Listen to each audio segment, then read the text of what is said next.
Les chasseurs participent à la surveillance sanitaire du territoire à travers la sérothèque. Depuis 2008, la sérothèque est une collection de sérums et d'organes prélevés sur des animaux sains, tués à la chasse. On a environ 40 000 échantillons qui sont stockés partout en France. La sérothèque permet de comprendre l'histoire sanitaire des populations de faune sauvage et de suivre la circulation de certains virus, bactéries, qui expliquent l'apparition et la disparition de maladies, autant chez les animaux sauvages que chez les animaux d'élevage et éventuellement chez les humains.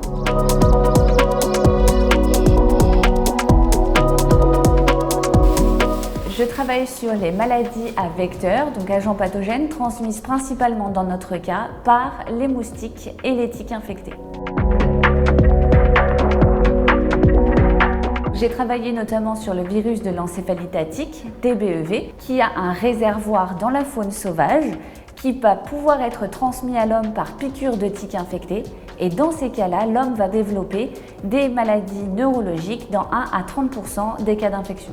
On trouve dans le sang des animaux sauvages des anticorps qui vont être la trace du passage de certains virus ou de bactéries ou de présence de ces virus et bactéries sur un territoire donné. Afin de connaître la distribution spatio-temporelle du virus de l'encéphalite à tique, nous avons eu accès aux sérums collectés dans le cadre de la sérothèque de la Fédération nationale des chasseurs qui nous ont permis de savoir où se localisaient les animaux infectés par le virus de l'encéphalite à tique. Ce qui est extrêmement précieux dans la sérothèque, c'est le fait que au moment où les sérums, les échantillons sont prélevés, on ne sait pas ce qu'on va en faire. En revanche, si tout d'un coup, les chercheurs se disent on a besoin de remonter sur telle maladie 10, 15 ans, 20 ans en arrière, maintenant on peut le faire. Le virus de l'encéphalite à tique est connu pour circuler dans le Grand Est de la France.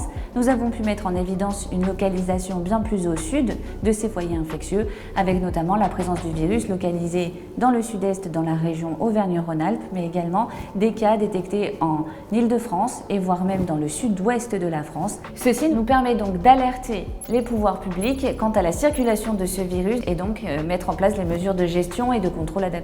Cette sérothèque est indispensable pour évaluer le risque de transmission de ces maladies vectorielles de la faune sauvage à la faune domestique, voire même à l'homme, d'où la nécessité de continuer à travailler sur ces échantillons pour évaluer le risque de transmission de ces agents pathogènes qui vont devenir de plus en plus importants au cours de ces prochaines années.